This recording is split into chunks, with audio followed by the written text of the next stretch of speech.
Como estamos de pie, les invito a que abran la escritura al libro de Efesios, al capítulo 5, al versículo 22. Capítulo 5, versículo 22.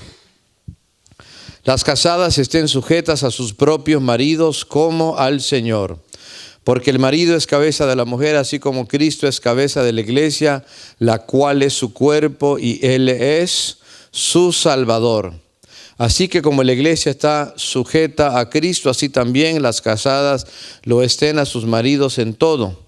Maridos, amad a vuestras mujeres, así como Cristo amó la iglesia y se entregó a sí mismo por ella, para santificarla, habiéndola purificado en el lavamiento del agua por la palabra, a fin de presentársela a sí misma una iglesia gloriosa que no tuviese mancha, ni arruga, ni cosa semejante, sino que fuese santa y sin mancha. Así también los maridos deben amar a sus mujeres como a sus mismos cuerpos. El que ama a su mujer a sí mismo se ama, porque nadie aborreció jamás a su propia carne, sino que la sustenta y la cuida, como también Cristo a la iglesia. Porque somos miembros de su cuerpo, de su carne y de su hueso. Por eso dejará el hombre a su padre y a su madre, y le unirá a su mujer, y los dos serán una sola carne. Grande es este misterio. Fíjense esto.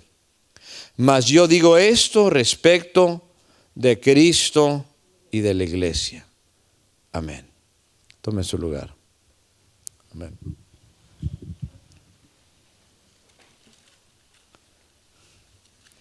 Me imagino que la mayoría de ustedes han de pensar que como di lectura a Efesios capítulo 5 del 22 en adelante, voy a predicar acerca del matrimonio, de que los hombres amen a sus esposas, que las esposas se sujeten cada una a su esposo.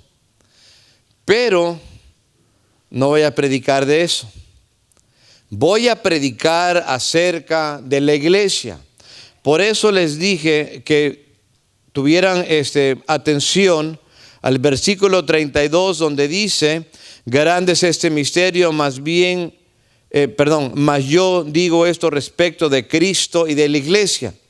Porque lo que está haciendo el apóstol Pablo, él está usando la ilustración de la relación entre marido y esposa para hablar acerca de algo aún más importante, que es la relación entre Jesucristo y la iglesia.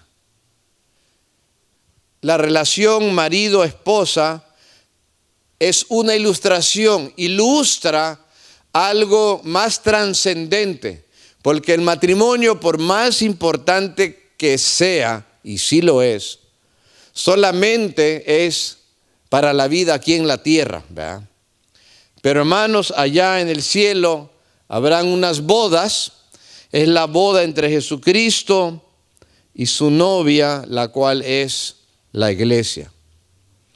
Quiero predicar acerca de la iglesia porque, no solo porque la iglesia es importante para Dios, pero también porque de hoy en 8 días estamos celebrando 35 años como Iglesia Corona de Amor. ¿Cuántos dicen gloria a Dios?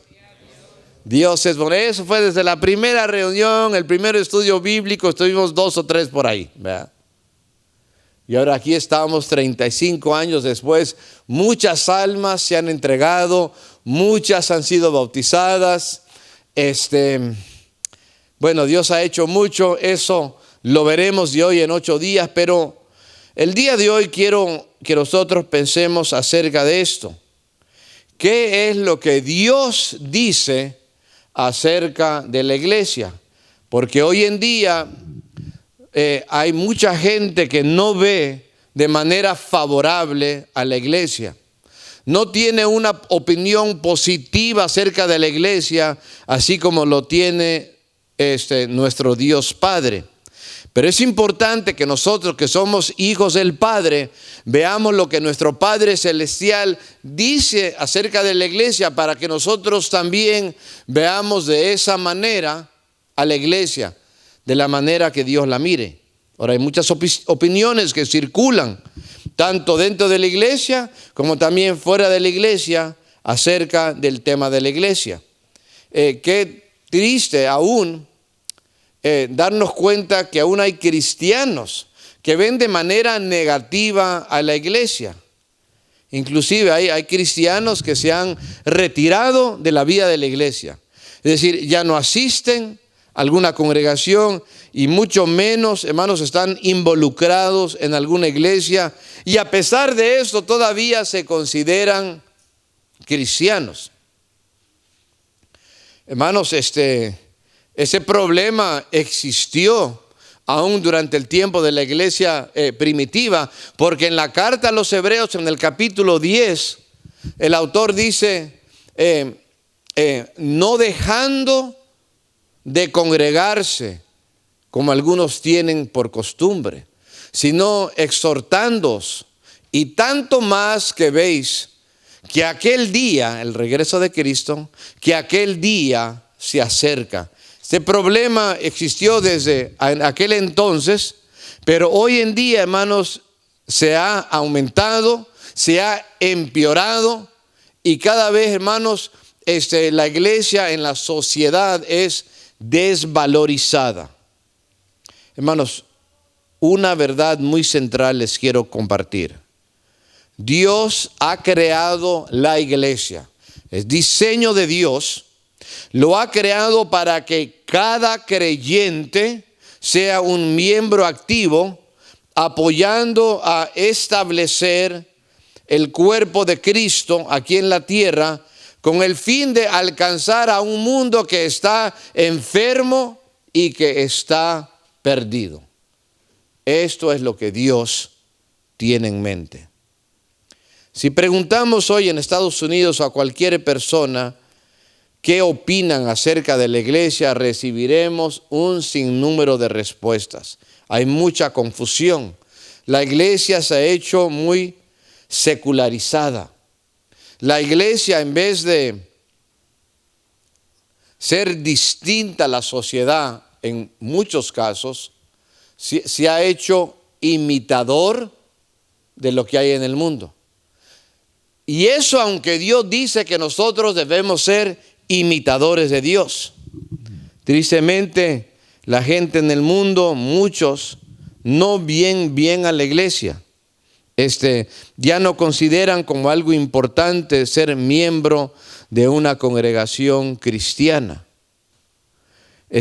Cualquier error que cometa alguna iglesia, los noticieros se encargan de publicarlo. Me acuerdo hace algunos años, fui a un evento donde estaban regalando, pero un montonal de zapatos para personas, ¿verdad?, que necesitaran, y llegaban a las personas y total, veamos, de la comunidad y desde afuera, y cuando llegué ahí pues estaban tomando video de esto, y el pastor estaba diciendo, bueno, dice, aquí se está tomando un video, de repente se va a publicar, veamos, por algún medio, pero esto casi no se va a dar a conocer así en grande escala, por los noticieros, digamos, lo van a ignorar. Pero si hubiera sido que el pastor hubiera caído, si hubiera caído en alguna inmoralidad, si hubiera sido algo de ese índole, eso sí, estuvieran aquí los del noticiero y en primera plana, ahí sí lo estuvieran publicando. La sociedad se opone al evangelio, se opone a la palabra de Dios. Las escuelas no quieren que los maestros hablen de Dios, no quieren que nadie esté orando, quieren al contrario que nosotros aceptemos sus ideas, que aceptemos sus agendas. Alguien bien dijo de que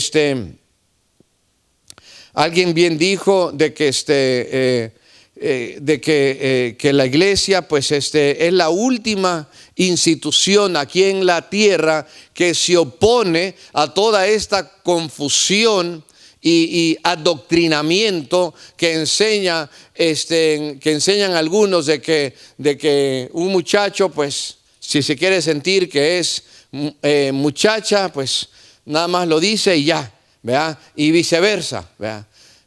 Somos los cristianos que estamos diciendo no. Génesis 2:27. que Dios los creó varón y hembra. Y por eso, hermanos, no nos quieren. En el mundo de la política, tanto el partido de derecha, que son los republicanos, como el partido de la izquierda, que son los demócratas, cada uno quiere acaparar votos. Y por ejemplo, los republicanos típicamente agarran los votos de la población blanca, especialmente los que son evangélicos, por el tema del pro vida. Ahora el Partido Demócrata tiende a acaparar los votos de aquellos que son raza morena o afroamericana, aunque incluso los evangélicos, y como también una mayoría del voto de los hispanos, por el tema de las ayudas, ¿verdad?, que prometen y que ofrecen. Pero eso sí, los políticos están viendo siempre la manera de cómo poder entrar a las iglesias y acaparar el voto, y nos quieren ver a nosotros como un instrumento para sus fines políticos. Los que venden de repente diferentes productos, no todos, de repente quieren ver a la iglesia como un medio para enriquecerse. Hermanos, hace poco estuvieron los abogados que apoyan el ministerio legal aquí en la congregación un sábado al mes. Vienen 2 o 3 o 4 abogados y ofrecen ayuda sin cobrar nada. Y hace poco pues uno de ellos estaba viendo un caso acerca de este fraude que hubo con el Bitcoin. Yo creo que muchos de ustedes escucharon acerca de eso, ¿verdad? Y tristemente, hermanos, esto fue un fraude que afectó todo el país, y también, hermanos, afectó dentro de las iglesias, porque habían personas desde arriba que estaban cometiendo un fraude y queriendo pues involucrar y pedirle a todo el mundo que invirtiera $5,000, diciéndole que después de algunos meses o no sé qué lo iban a recuperar, y que por un tiempo y cada mes o cada no sé cuánto tiempo iban a recibir más dinero, y la gente pues no se dio cuenta, ¿verdad? Y de repente, hermanos, cuando la cosa explotó y muchos perdieron dinero, ¿verdad? ¿Por qué lo menciono? No para que nadie se sienta mal, pero más que nada para decir que hay organizaciones que quieren usar como por ejemplo la iglesia como un medio para alcanzar sus objetivos financieros, ¿verdad? Y tenemos nosotros que estar velando por la salud de la iglesia, y nosotros somos, hermanos, como iglesia, ahora sí, un organismo espiritual. Somos la novia de Jesucristo. El abogado, luego leyendo los papeles, decía no, que los papeles de estos que estaban haciendo esto, dice ahí, no es una inversión, sino que es una capacitación. Y con esa manera, digamos, legalmente se protegen para que cuando quieran recuperar lo que habían invertido, pues en una corte de la ley no lo podrán hacer, porque fue una capacitación. No eran inversionistas, sino que eran estudiantes. ¿Quién, cuando se anota para algo, va a comprar algo y está un documento larguísimo de 10 páginas, quién se pone a leerlo todo? ¿Verdad? Son los abogados, ¿verdad? O son la persona que, digamos, quiere estar bien segura. Hermanos, vivimos en tiempo, hermanos, cuando la gente ve a la iglesia de 1000 maneras. Otros nada más dicen que la iglesia es un montón de hipócritas, ¿verdad? Le decían así a un hermano, nada más está lleno de hipócritas. Entonces el cristiano le dijo, no, pues por eso te invitamos, vente, ¿verdad? Porque tanto hay, sí, digamos, hay adentro y hay afuera, ¿verdad? Gloria a Dios. Pero los que están adentro están reconociendo de que hemos pecado y que le hemos fallado a Dios, y que somos pecadores, y que solamente por su gracia podemos alcanzar el perdón y tener una relación con Dios. La iglesia somos aquellos que hemos recibido a Cristo como Señor y Salvador, nos hemos arrepentido de nuestros pecados y caminamos en su amor y tenemos una relación con Él. Esta es la verdadera iglesia, hermanos. La palabra iglesia viene de una palabra en griego que suena similar. Se pronuncia eclesía en griego. Y su traducción y su significado es esta. Es una asamblea o congregación apartada. Y apartada es clave. Ahora, diferentes grupos que existen desde años atrás, como existen en nuestros tiempos, hay organizaciones que existen, pero la iglesia es una asamblea o congregación apartada. Y nosotros somos apartados por Dios, por su gracia, por su misericordia. Somos apartados del mundo para que no vivamos en su mundanalidad y en su pecado. Somos apartados, hermanos, para el Padre, para llevar a cabo la obra que Él quiere que nosotros hagamos. La iglesia necesita verse a sí misma como separada por Dios, porque si queremos hacer una diferencia en este mundo y estamos igual que el mundo, nunca marcaremos una diferencia. La sal es diferente de la comida a la que le da sabor. Y así como la sal es diferente a la comida, pero al ponerse en la comida, hermanos, la transforma, le da sabor, le da sazón. Dios ha llamado a la iglesia a separarse del pecado y a entablar relaciones con otros cristianos y ser una luz para el mundo.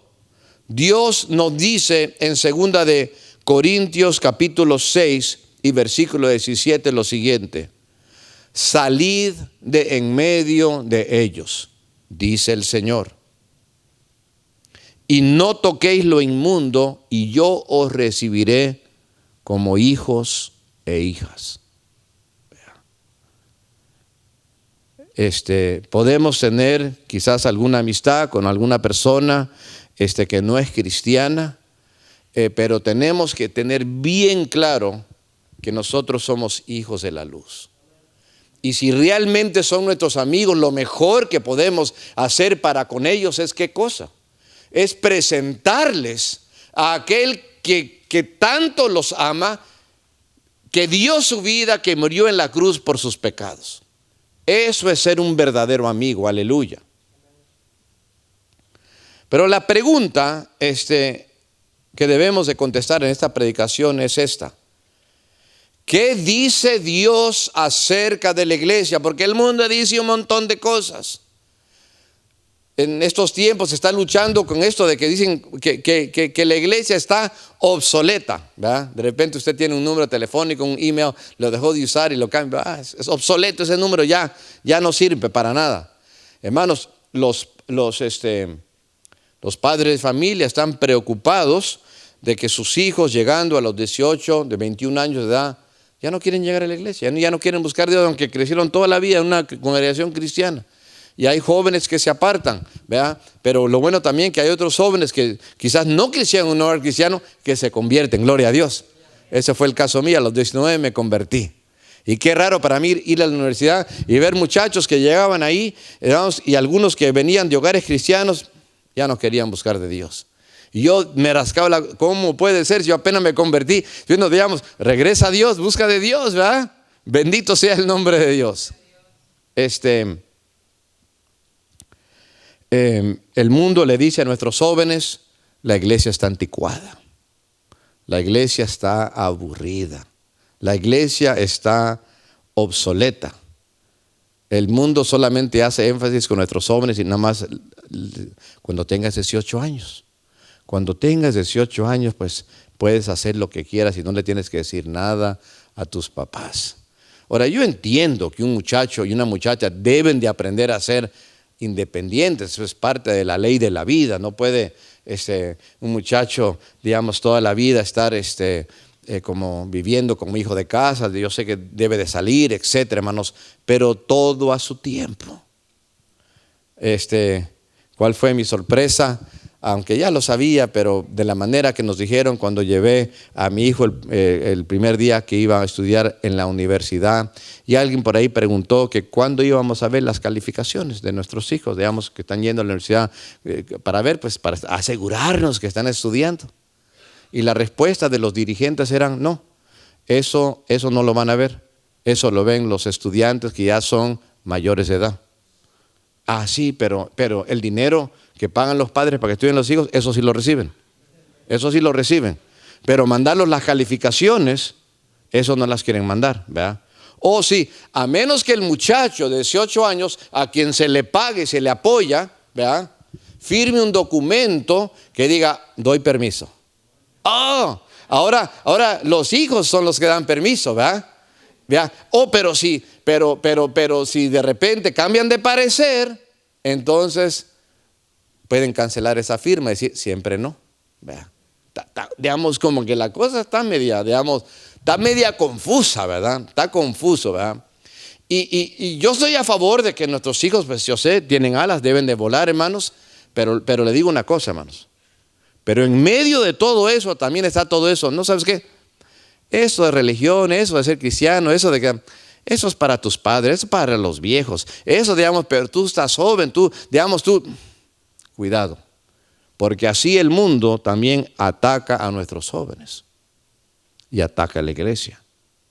Pero vuelvo a la pregunta: ¿qué dice Dios acerca de la iglesia? Porque muy aparte de cómo esté la condición espiritual o social de la iglesia, muy aparte de cómo la otra gente vea a la iglesia y cómo la quiera describir, Dios tiene cierto pensamiento acerca de la iglesia. Lo primero es esto, número uno. Lo que dice Dios de la iglesia es que Dios es el dueño. El dueño es Dios. Cristo murió en la cruz del Calvario por la iglesia. Y la iglesia es la novia del Cordero. El Cordero es Jesucristo. La iglesia desde un principio, desde antes de la creación, ya estaba en la mente y en el plan de Dios. Era su idea y su creación, y por lo tanto Él es el dueño. Mire, por ejemplo, en 1 de Timoteo, capítulo 3 y versículo 5, el apóstol Pablo escribe lo siguiente: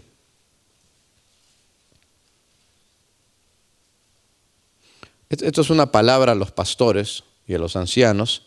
Pues el que no sabe gobernar su propia casa, ¿cómo cuidará de la iglesia de Dios?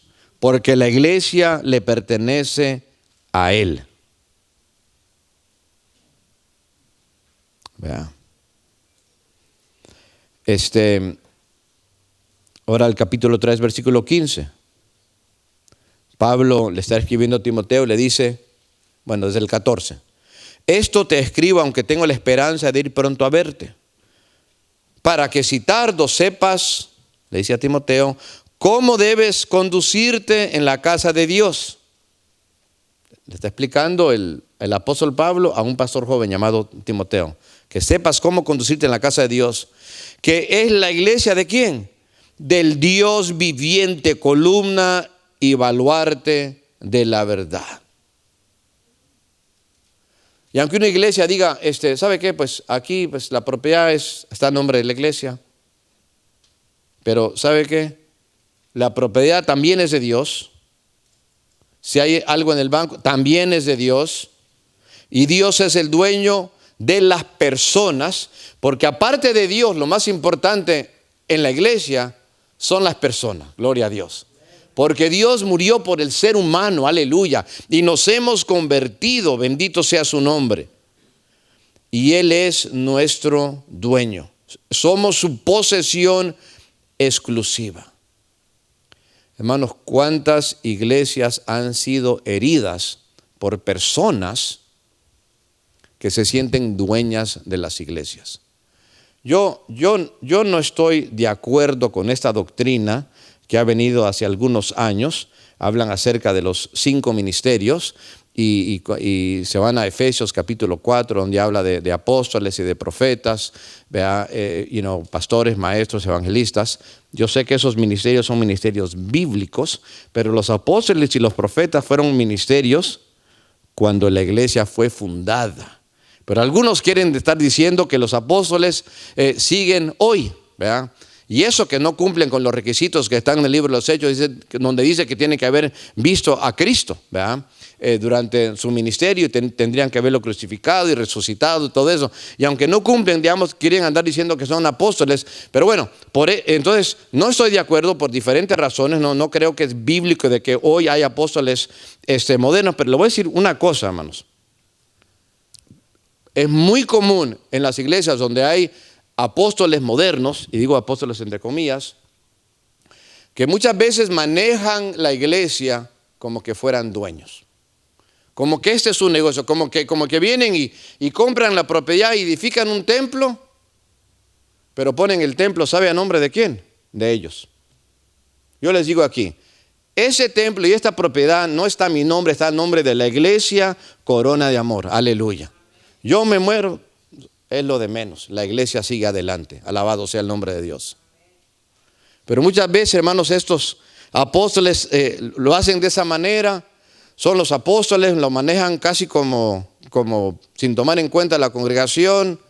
Tienen al hijo como el tesorero, tienen a la esposa como, bueno, en fin, es una cosa, hermano, como que fuera su negocio personal. ¿Verdad? Yo he escuchado de pastores, hermanos, que venden templos, pastores entre comillas, que venden templos, hermanos, y se quedan con el dinero. Como que fueran los dueños, hermanos. Dios nos ha llamado a nosotros a servir, a ser siervos de Dios. El dueño es Dios, aleluya. Él es el dueño de la iglesia. Bendito sea el nombre de Dios. Ahora, no digo eso para elevarme a mí mismo. Tampoco estoy diciendo que no tengo autoridad. Entiendo, yo tengo autoridad, soy el líder principal de la congregación. Por su gracia, mi palabra pesa aquí. Dios me permitió fundar. Pero si el Hijo del Hombre vino no para ser servido, sino para servir y dar su vida en rescate por muchos, es un ejemplo para los que somos pastores, ¿sí o no? Dios es el dueño. Él es el dueño de todo. Aleluya. Lo segundo que quiero compartir acerca de la iglesia, ¿qué piensa Dios acerca de la iglesia? No solo que Él es el dueño, pero que Dios, Él ama la iglesia. La ama demasiado.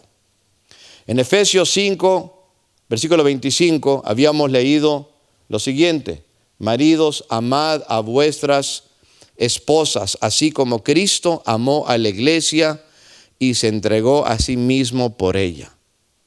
Mire cómo especifica. Dice, así como Cristo amó a la iglesia, y no, ahí no termina la frase. Así como Cristo amó a la iglesia y se entregó, se sacrificó, fue la muerte, derramó su sangre. Ahí vemos el amor, porque se sacrifica. No hay cosa mayor que Él pudo haber hecho por la iglesia. Hermanos, esta palabra amor es una palabra algo confusa, ¿verdad? De repente, cuando éramos adolescentes, quizás, no sé, le gustaba a la muchacha o el muchacho a la muchacha o viceversa, de repente sentía como mariposas, ¿verdad? Por ahí, ay, estoy enamorado, yo creo que, ¿verdad? Y como que eso era el amor, ¿verdad? Y todos pasamos por ahí, no estamos criticando a nuestros adolescentes, digamos, es de lo más normal, ¿verdad? Y después nos casamos y, es amor porque yo sí, y después, hermanos, pero cuando tenemos que pedir perdón o tenemos que perdonar algo que la pareja hizo, ahí se ve el amor, ¿a poco no? Y cuando nacen los niños y piden y piden y piden, y uno está dando y dando y piden y dando, uno dice, no, hombre, eso es amor. Eso es amor. Y Dios a nosotros nos ha dado tanto. A lo largo de los años Dios ha sido muy paciente con la iglesia, aún en tiempos cuando la iglesia cristiana ha llegado a ser infiel. Y cuando la iglesia ha sufrido y ha sido herida, Dios también se ha sentido herido y entristecido.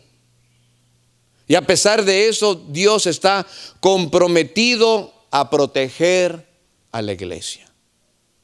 Viene a mi mente en Hechos capítulo 9, cuando el apóstol, antes de ser apóstol, Pablo, ¿verdad? Saulo, él iba persiguiendo a la iglesia. Él pensaba que la iglesia estaba en contra del Dios de Israel. Iba persiguiendo, no solo en Israel los perseguía, sino que tomaba cartas que le daban autoridad para que fuera a lugares distantes, ¿verdad? Y iba a un lugar llamado, a una ciudad llamada Damasco. Y en eso, hermanos, que una fuerza desconocida para él lo detuvo. Lo cegó, ya, a modo que ya no podía ver. Cayó al piso y Pablo pues dijo: ¿quién eres, Señor? Vea. Dice: yo soy Jesús a quien tú persigues. Pablo iba persiguiendo a la iglesia, queriendo, tomando a los cristianos, metiéndolos a la prisión, acabando con ellos. Y aunque la persecución era contra la iglesia, Cristo le dice a Pablo: me estás persiguiendo a mí.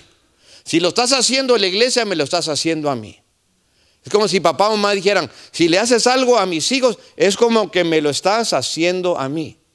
Quiero que usted piense en alguien que usted también ama mucho.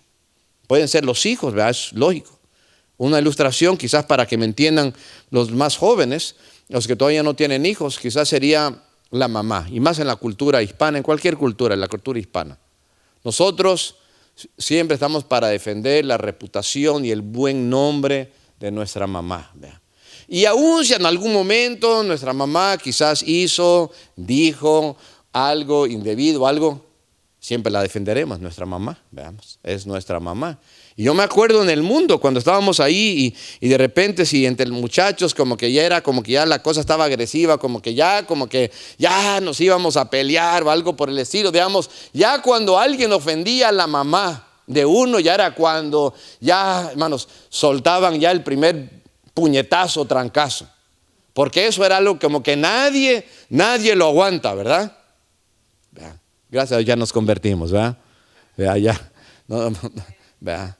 Hermanos, y ese amor y ese deseo de defender el nombre de nuestra mamá, hermanos, así Dios se siente con la iglesia.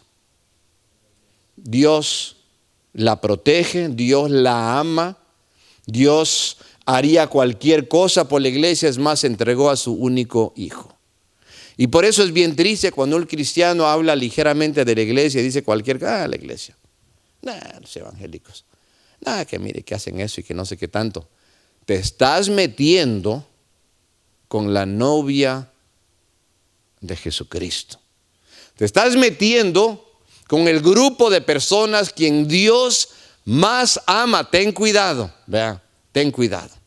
Cuando un cristiano ya se está alejando o se está enfriando espiritualmente, ¿saben? Una de las cosas que usted va a observar en su lenguaje, empieza a criticar a la iglesia. Ahora, yo no digo que la iglesia por eso sea perfecta, yo no digo que igual no debemos de reconocer nuestros errores, no es lo que estoy diciendo, hermanos, pero debemos llamarla así como el Padre la ama. Pero ¿qué más dice Dios acerca de la iglesia? Él dice que Él es el dueño, Él dice que Él la ama. ¿Qué más? Dios también edifica a la iglesia. Él es el constructor. Les invito al Evangelio de Mateo capítulo 16 y versículo 18 y 19. Y dice así la palabra, está hablando Cristo, se dirige a Pedro diciéndole: yo también te digo que tú eres Pedro. Pedro significa en griego una piedra pequeña. Y sobre esta roca, algo grande, se refiere a Cristo, sobre esta roca edificaré mi iglesia, y las puertas del Hades, las puertas del infierno no prevalecerán contra ella. Cristo edificará la iglesia y esto es lo que Él hace. A veces vemos que la iglesia está creciendo, las almas se están convirtiendo, los hermanos están sirviendo, hay mucho amor, hermanos, hay mucho apoyo, nos preocupamos unos por los otros y vemos que Dios está obrando. Qué bonito ver que Dios está obrando en la vida de las personas. Amén, hermanos. Y hay momentos, hermanos, de repente que decimos, wow, tal hermano no llegó, aquel otro hermano no se habla con el otro, parece que hay mucha rivalidad. Parece que se pide apoyo, no hay apoyo. Y digo, no, ¿qué está pasando? ¿A poco no está obrando Dios? Claro que está obrando Dios. Cristo en cada momento Él está edificando. Aleluya. Pero tenemos que darle lugar. Parece que Dios no se está moviendo, pero Dios se está moviendo. Dios siempre está obrando, porque cuando Dios mira a la iglesia, lo que Dios mira es el potencial. Dios no solo mira el presente, Él mira el futuro. ¿Sabe que todo lo que Dios crea, crece? Cuando Él, durante los 6 días de la creación, cuando hizo los árboles, las plantas, todo eso, lo más normal era que creciera. Hizo los animales, van creciendo, se reproducen, los hijitos, ¿verdad? Los machos, las hembras van creciendo. El ser humano también. Cuando usted es padre de familia, su niño, su niña van creciendo y que los lleva a usted a las citas de los médicos. ¿Y qué es lo que siempre hacen? Lo pesan y lo miden. Están ahí anotando en una gráfica, van poniendo el crecimiento y le dicen, su hijo está a un nivel de 50% comparado, digamos, con los niños de su edad. O está un 10% nada más, está pequeño, ¿verdad? Haga esto y aquello. O sabe que está bien grandote, está como hasta el 100 por ahí, ¿verdad? ¿Qué come, verdad? Pero todo lo que Dios hace, crece. Y la iglesia también debe de crecer. En Hechos capítulo 2, versículo 24, dice que el Señor añadía cada día los que habían de ser salvos. ¿Cuándo dicen gloria a Dios? Por eso es normal, hermanos, que la iglesia crezca. Es una señal de que estamos evangelizando. Es muestra que le estamos hablando a las personas acerca de Cristo. Ahora hay muchas maneras de evangelizar. Unos salen y evangelizan casa por casa, otros van quizás a un parque. Cada mes, hermanos, que vienen aquí el centro legal que está aquí, llegan gente de la comunidad, 2 almas ya están entregados a Jesucristo. Gloria a Dios. Pero lo importante es que nosotros amemos a Dios lo suficiente y a las personas también, que de la manera más natural les hablemos acerca del amor de Dios. Porque lo que hay en nuestro corazón, hermanos, de eso vamos a hablar. Porque de la abundancia del corazón habla la boca. Así es, gloria a Dios. Pero no solo crecer en número, crecer espiritualmente. Yo te quiero animar, hermano, que en tu vida espiritual te propongas a crecer espiritualmente. Por muy bajo o por muy alto que estés espiritualmente, por muy activo o muy pasivo que tú te encuentres, que tú te propongas metas de crecimiento espiritual. Porque si nada más vas a estar ahí, pues a ver cuándo leo.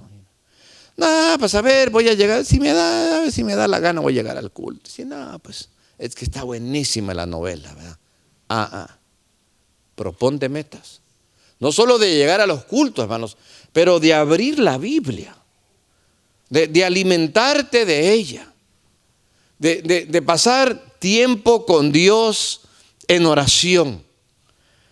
Porque Dios quiere edificar tu vida, y si tu vida se está edificando, entonces, hermanos, la iglesia está edificando, y eso es lo que Dios hace. Dios edifica la iglesia. Le digo, hermanos, que en todos los años que Dios me ha permitido ser pastor, han habido momentos bien positivos y de mucho ánimo, pero igual han habido momentos que uno me he preguntado, bueno, ¿y qué está haciendo Dios? O ¿qué está pasando? O algo por el estilo. ¿Por qué tanto problema? ¿Por qué X situación que estamos atravesando? Hermanos, pero esta promesa siempre me ha animado, hermanos. Que Dios es el que la edifica, aleluya. Hermano, entonces fíjese cómo Dios habla de la iglesia y lo que Él piensa de la iglesia. Él dice que Él es el dueño. Dios dice que Él la ama. Dios dice que Él la edifica. Pero no solo eso, hermanos, Dios también usa la iglesia. La usa para su gloria, la usa como un instrumento para cumplir sus propósitos. Es que tenemos que entender, hermanos, de que mire, podemos llegar a la iglesia y decir, híjole, ¿qué puede hacer la iglesia para mí? ¿En qué me puede ayudar la iglesia? O podemos llegar a la iglesia y decir, wow, ¿cómo puedo bendecir a la iglesia? El presidente John F. Kennedy, allá en los 60, ¿se acuerdan que él lo mataron en el 63? Él hablaba de la nación y él decía, que algunos dicen, ¿qué puede hacer la nación por mí? Yo digo, ¿qué puede hacer tú por tu nación? Hermanos, pero aquí estamos hablando de algo todavía más importante. Estamos hablando acerca de la iglesia, aleluya. ¿Sabe? Dios tiene un plan mucho más grande que el nuestro, porque sus pensamientos son más altos que los nuestros, y muchas veces no captamos lo que Él está haciendo a través de la iglesia y cuál es nuestra parte en todo esto. Les invito a Efesios capítulo 3 y quiero que se den cuenta de cómo dice Dios en su palabra que la iglesia era como un misterio que la gente desconocía, aunque estaba en el plan de Dios, pero en su momento Él lo dio a entender. Efesios 3, versículo 3.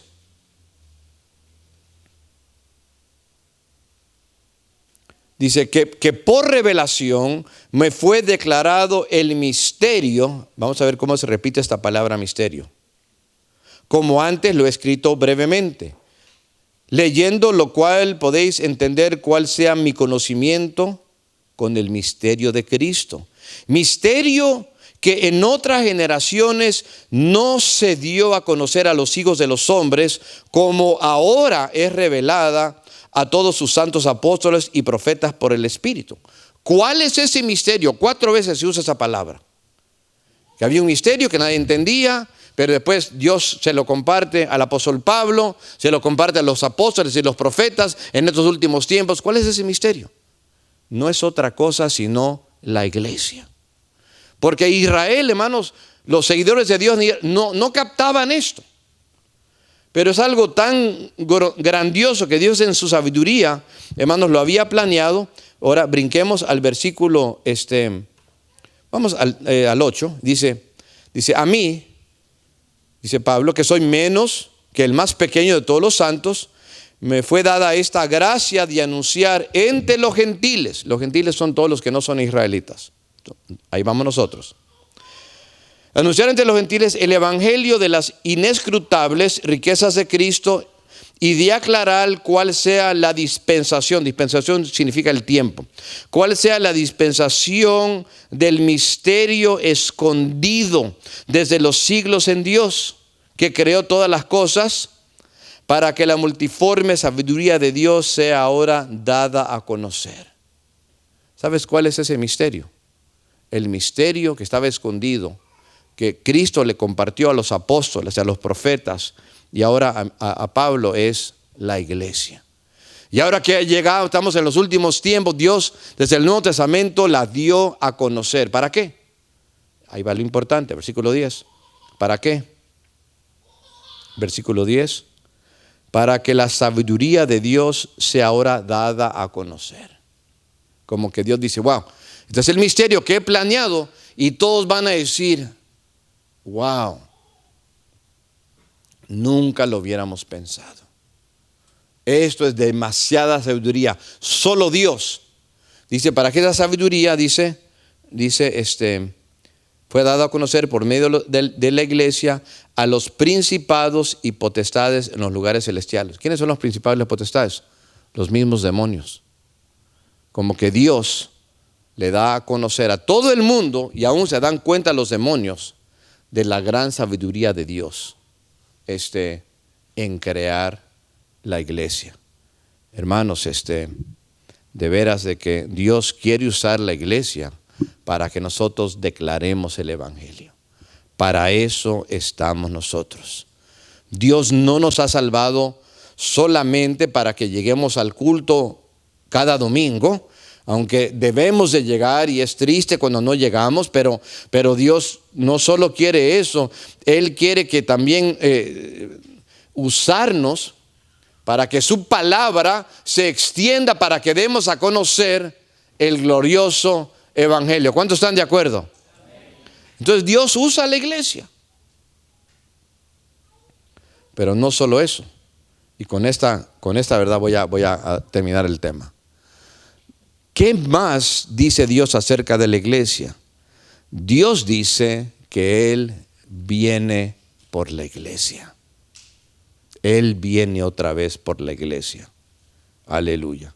El plan de Dios no es que, híjole, sí que le sirvamos, pero no nos quiere todos tan atareados y como que cuando Él venga estemos nosotros con la lengua afuera. No. Mire lo que dice de nuevo Efesios 5 y versículo 25. Efesios 5 y versículo 25 nos habla de la iglesia por la cual Cristo viene. Maridos, amad a vuestras mujeres, así como Cristo amó a la iglesia y se entregó a sí mismo por ella. ¿Para qué? Para santificarla, para purificarla, es decir, para separarla. Para santificarla, habiéndola purificado en el lavamiento del agua por la palabra, porque la palabra de Dios nos va purificando. Y luego, mire, ahí va, 27, cheque esto. Este es el fin. A fin de presentársela a sí mismo, una iglesia ¿qué? Gloriosa, no raquítica, no enfermiza, no moribunda, una iglesia gloriosa, que no tuviese mancha, ni arruga, ni cosa semejante, sino que fuese santa y sin mancha. Así es. Cristo vendrá otra vez. Y antes de irse, Él prometió venir. ¿Y por quién viene? Primeramente viene por la iglesia. En la Biblia esto se llama la doctrina del rapto de la iglesia. Él vendrá, descenderá del tercer cielo donde Él habita a las nubes. Y Él ahí llamará a los cristianos. Y en ese momento, hermanos, nosotros saldremos volando así, cosa de en un abrir y cerrar de ojo. Los cristianos muertos, cuyos espíritus ya están con Cristo, sus cuerpos saldrán de las tumbas. Los que estemos vivos, así, cuerpo, alma y espíritu, nos iremos enteritos, hermanos.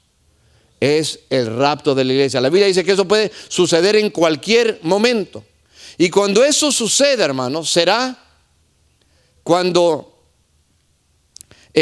sale la iglesia y lo primero que va a pasar cuando lleguemos al cielo, hermanos, van a haber bodas. ¿A quién le gusta ir a una boda? Vea. Mi hijo cuando tenía 10 años, ya como 15 años, en la iglesia decía, otra boda. No quería venir. Digo, espérate unos años, mano. ¿Verdad? Ya cuando te vaya tocando a ti, ¿verdad?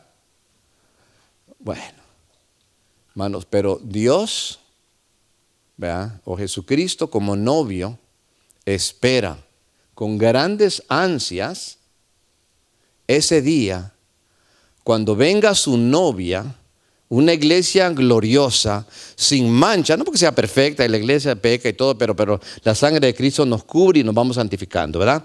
Pero una iglesia, hermanos, gloriosa, sin mancha, sin arruga, se le presente y van a haber bodas en el cielo. La Biblia dice en el libro de Apocalipsis, se le llama las bodas del Cordero.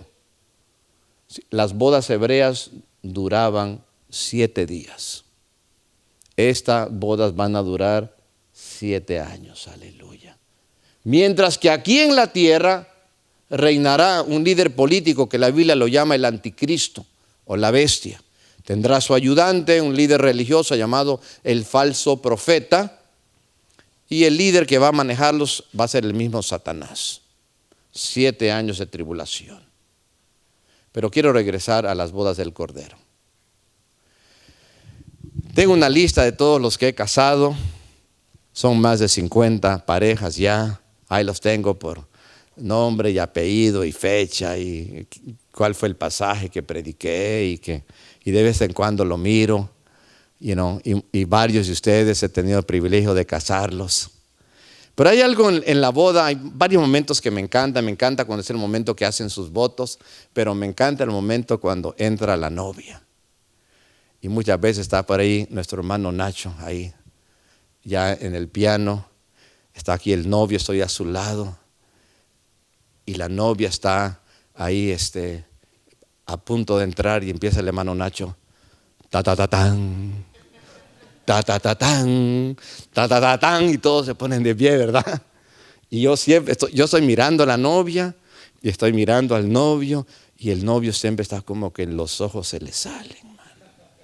Algunos lloran, ¿verdad? Una vez me dijo, hermano, pastor, párese conmigo, no estoy solo, digamos, y la novia entra. Le digo una cosa, la novia nunca entra con alguna falda así o algún vestido así como todo arrugado y manchado, como que acaba de comer mole, no. Entra, pero está resplandeciente, digamos. Está toda con su maquillaje y su pelo y su peinado, y viene entrando, manos, y se ve, por así decirlo, gloriosa, ¿verdad? Digamos, cada novia que entra se ve hermosa. Ahora, no soy de los pastores, no, qué hermosa, que un aplauso, digamos, me da pena todo eso, digamos.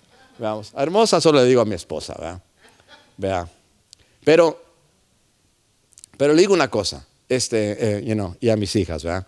Pero bueno, pero cada una que entra, la verdad, se ve hermosa, y pienso en Cristo, que está esperando con ansias, digamos, a ver cuándo va a llegar el momento de las bodas del Cordero. San Juan capítulo 14 dice, hablando de lo mismo, de la siguiente manera. ¿Se acuerdan? En la casa de mi padre muchas moradas hay, si así no fuere, yo se los hubiera dicho, voy pues a preparar lugar para vosotros, para que donde yo esté, ustedes también estén. Pero miren lo que dice el versículo 3. Dice, y si me fuere y les prepararé el lugar, vendré otra vez y los tomaré a mí mismo, para que donde yo estoy, vosotros también estéis. Él vendrá por su iglesia. Él no va a dejar su iglesia, porque la ama demasiado. Hay cristianos que ya cuitearon con la iglesia, ya dejaron la iglesia. Cristo no, Él viene por ella otra vez, aleluya. Es decir, Dios está pero súper comprometido con la iglesia. Es su iglesia, la ama. La pregunta es esta: ¿qué tan comprometido estás tú con la iglesia? Con la novia de Cristo. Eso es lo que tenemos que meditar. Si alguno no se ha entregado a Cristo, hoy lo puede hacer. Aquel que murió por la iglesia, murió por ti, murió por tus pecados, extendió sus brazos, le dijo al pecador que se hiciera a un lado, que él tomaba el azote, el castigo. Y si tú quieres tener una relación con Dios y con su iglesia, hoy puedes recibirlo, repitiendo de corazón una oración. Les voy a invitar a todos que cierren sus ojos. Vamos a orar. Señor, gracias. Gracias, Padre, por tu presencia. Gracias, Dios del cielo, por tu palabra. Oh, Señor, gracias por tu iglesia, Señor. Es tan fácil criticarla. Es tan fácil señalar sus errores, decir todo lo que hace falta, Señor. Y es verdad, sí nos hace falta, Señor, pero ayúdanos a amar la iglesia, así como Cristo la ama. Ayúdanos a luchar por ella, a proteger su nombre, a mejorar su testimonio, a luchar por su unidad, a orar por ella, Señor. Oh Dios amado, en esta hora te damos gloria. Si Dios ha hablado a tu vida y gustas pasar adelante, tienes alguna necesidad, Yo te invito, acércate, pasa adelante, aleluya. Dios te ama. Y si alguno todavía no se entrega a Cristo, hoy es tu día. Hoy es tu día, porque cada día Dios añadía a la iglesia a los que habrían de ser salvos. Bendito sea el nombre de Dios.